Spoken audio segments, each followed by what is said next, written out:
Muy buenas noches a usted, también a los televidentes. Efectivamente, el 86% de la población total del Perú no ha recibido ni una sola dosis. Solamente hemos avanzado con el 14% de la población peruana en 5 meses de vacunación, y esto pasa porque solo estamos vacunando la tercera parte de lo que deberíamos hacer cada día.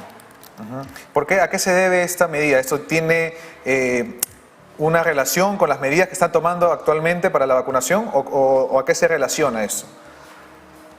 Dos cosas he observado, ¿no? Que hay una falta de dinamismo y que el Ministerio de Salud es muy rígido en las normas que da. Entonces, hay falta de dinamismo porque, por ejemplo, encontramos vacunatorios vacíos y otros vacunatorios absolutamente llenos, con 4 o 5 cuadras. Y rígido porque van bajando de 2 años en 2 años, cuando en realidad deberían de bajarse de 5 años en 5 años para que no tengamos vacunatorios vacíos por un lado, y por otro lado porque además necesitamos vacunar más rápido porque tenemos en estos momentos casi 4 millones de dosis almacenadas. Senares, todo lo que ha alquilado para almacenar vacunas está absolutamente lleno, y nos estamos manteniendo con el mismo número de enfermeras que vacunan, y cuando en el país tenemos técnicos en enfermería que podrían también ser contratados y también contribuir al proceso de vacunación. No se olvide que para alcanzar la inmunidad de rebaño necesitamos vacunar al menos al 70% de la población total, no al 70% de los mayores de 18 años. La regla o la norma es 70% de la población. Perú tiene 33 millones de habitantes, entonces necesitamos vacunar al menos a 25 millones de habitantes. Hoy día el Ministerio está celebrando que ha vacunado con 2 dosis ya a poco más de 3 millones de peruanos, pero en 5 meses, 3 millones y un poco más, cuando la tarea es llegar a 25 millones, la verdad es que hay mucho trecho por avanzar. Y he escuchado al ministro de Salud el día de ayer decir o prometerle a la población peruana que para diciembre todos los peruanos van a estar vacunados, incluso los residentes. Se refiere al millón de venezolanos que tenemos en el Perú, y eso es un imposible. Lo único que le faltó decir al ministro es que eso va a ocurrir solo si él se queda como ministro de Salud. A mí me parece que se está haciendo su propia propaganda. Interesante punto de vista. Ahora, entonces, tenemos rigidez, tenemos dosis almacenadas en esos almacenes que nos comenta. Entonces, si tenemos todas estas cosas, ¿por qué no están implementando algo mejor para esta vacunación? Porque lo que tienen que hacer es aumentar el número de vacunatorios en las zonas con mayor densidad poblacional. Le pongo un ejemplo: Caraballo. Caraballo tiene 400.000 habitantes y solo tiene un vacunatorio en el Estadio Lolo Fernández. Entonces esta mañana yo he ido a ver y habían colas de 4 a 5 cuadras. Es demasiado. Ahí hay que aumentar más vacunatorios. Lo mismo le pasa a otros distritos como San Juan del Lurigancho o San Martín de Porres, que son distritos con una alta densidad. Y usted habrá notado que en otros distritos con baja densidad poblacional o que viajaron al extranjero a vacunarse, como Miraflores, San Isidro, los vacunatorios están casi vacíos. Así es. Entonces, eso significa que hay una falta de dinamismo. Pero, como en política lo que cuenta son los hechos concretos, el hecho concreto es que se está vacunando diario más o menos 68.000, 70.000. Y de aquí a diciembre faltan 183 días y necesitamos vacunar más o menos 18 millones de personas más, pero multiplicado por 2, porque son 2 dosis, ya le sale como 36 millones de dosis a colocar de aquí a diciembre, 183 días. Y eso significa más o menos poner 204.000 dosis diarias. Y si usted está poniendo 70.000 dosis diarias cuando debe poner 204.000 dosis diarias, significa que está haciendo la tercera parte de la tarea diaria. Así no vamos a llegar a diciembre con el Perú vacunado, como lo ha dicho el ministro. Ahora, considerando estas cifras que nos comenta y todo el proceso que se está llevando, una inminente tercera ola se está acercando, ¿esto tendría una consecuencia fatal? ¿Seguirán aumentando los muertos exponencialmente desde su punto de vista? Mire, una primera cosa es que yo le puedo asegurar que tercera ola va a haber, pero no porque se hable de mal agüero, sino porque ese es el curso natural de una pandemia, ¿no? En olas. Lo que no podemos asegurar es de qué tamaño sea la tercera ola, si es una ola chiquita, si es una ola grande, y de qué va a depender. Depende básicamente de los siguientes factores. El primero es la agresividad del virus. Entonces, allí estamos perdiendo porque la variante Delta, que ya está en el Perú, es agresivo. Así lo ha demostrado en Inglaterra, en la India y en los otros 85 países donde se encuentra. Lo segundo, del cual depende, es del porcentaje de la población vacunada. Necesitamos llegar al 70% para que tenga impacto en la ola y no sea grande. Un ejemplo de quien no ha llegado al 70% y ha tenido un impacto grande es Inglaterra. 60% de su población vacunada, 25.000 infectados diarios, ¿no? Lo mismo le pasa a Rusia. Rusia ha tenido el día de hoy, lo mismo también, una cantidad de 30.000 infectados nuevos y ellos no han llegado al 60% de su población vacunada. En general, la OMS lo que ha dicho antes de ayer es que se ha notado que en las últimas 2 semanas hay un incremento nuevamente en el número de infectados a nivel mundial y que esto se debería efectivamente a la variante Delta, que ya sabemos es muy contagiosa.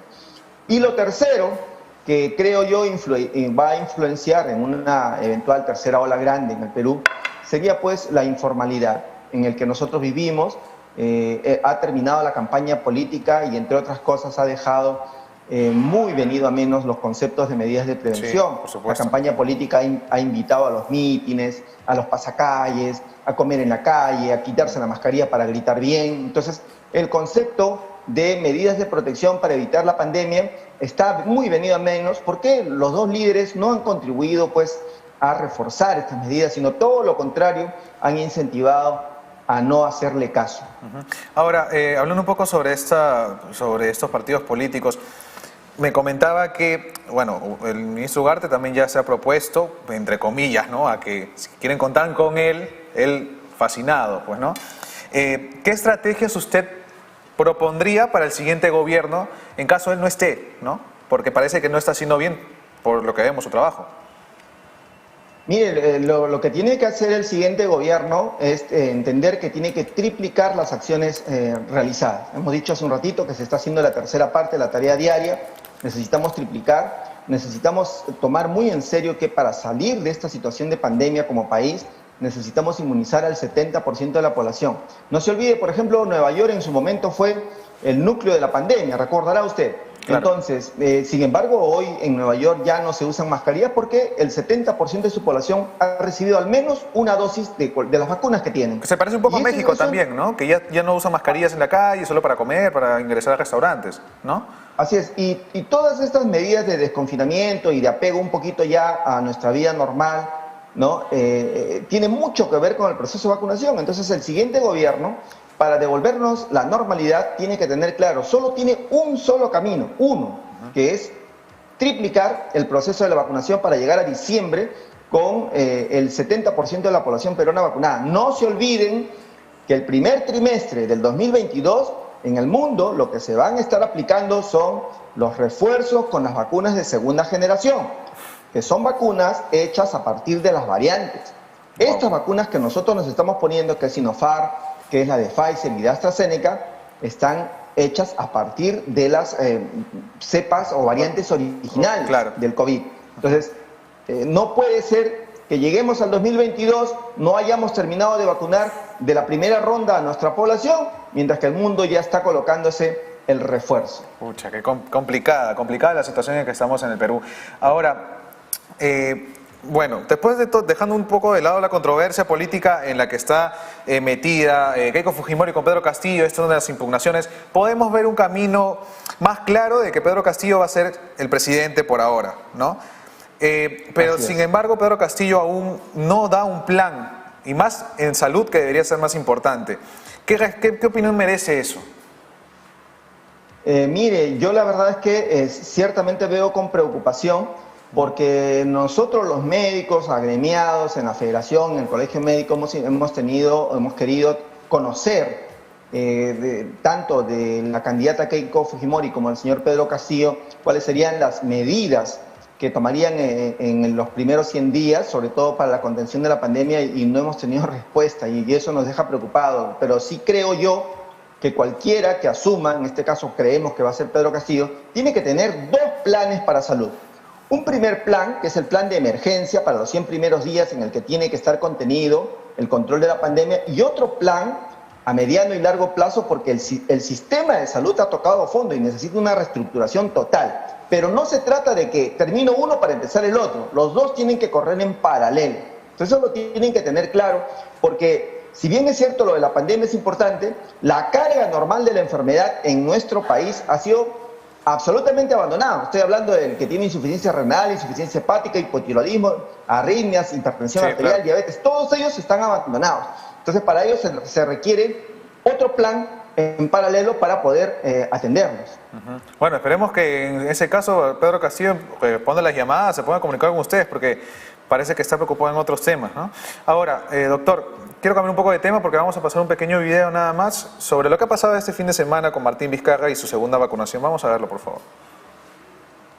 ¿Lo tenemos, señor director? No hay persona más sinvergüenza en nuestra política peruana que el expresidente Martín Vizcarra. Este fin de semana, en su cuenta de Twitter, el apodado Lagarto anunció que recibió la vacuna de Pfizer contra la COVID-19, agradeciendo, por supuesto, a la Municipalidad de San Isidro y a De Salud por su inmunización. Sin embargo, recordemos que en octubre de 2020, mientras miles de policías y doctores morían en primera línea en su lucha contra la pandemia, Vizcarra tuvo la cobardía de recibir a escondidas la vacuna china Sinopharm. Entonces, si ya está vacunado, ¿cómo es que puede volver a vacunarse? ¿Cómo es que es posible que este señor siga burlándose de todos los peruanos?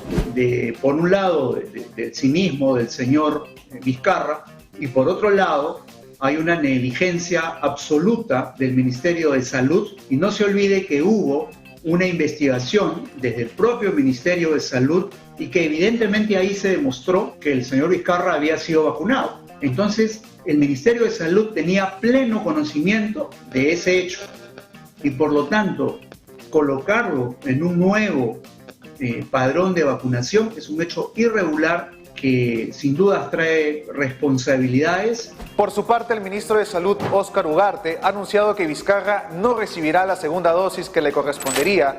¿Dónde se la pondrá? No lo sabemos. Que el señor Vizcarra no vaya a intentar ser vacunado por la segunda dosis como ha hecho con la primera dosis. ¿Y tú?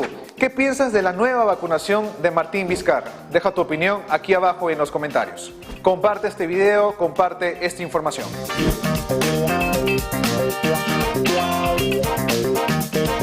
Ya sabe que puede dejar sus comentarios aquí abajo en la transmisión. Doctor, Martín Vizcarra dice que es la primera vez que se ha vacunado y lo de octubre del año pasado fue un ensayo clínico.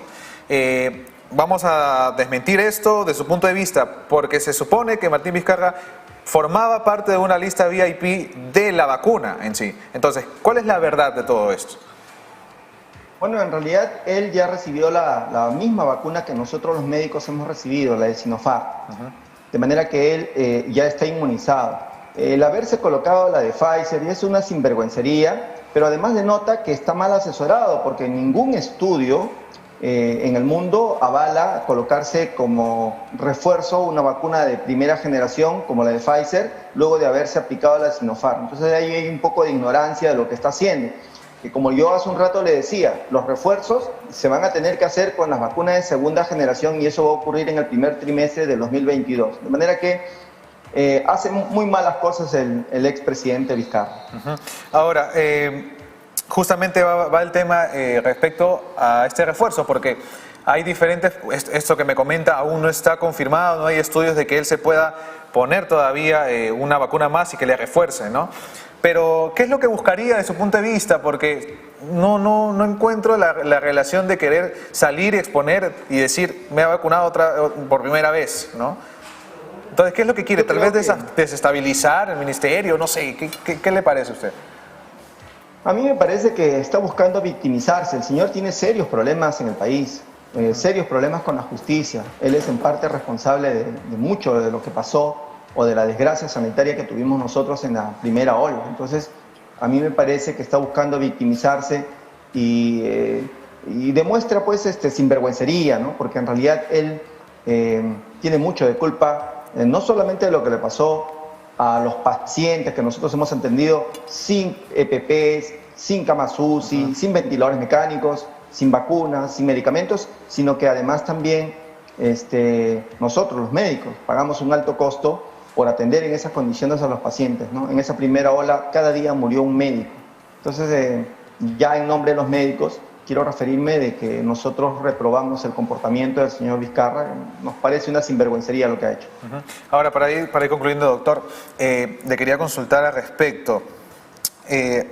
Tenemos que seguir con las mismas medidas de protección para esta inminente tercera ola. ¿Qué tenemos que mejorar para que la gente pueda escuchar? Porque hay mucha gente, como usted comenta, y como hemos sido testigos, que han ido a las marchas, que salen a protestar, que comen en la calle, que han bajado un poco la guardia.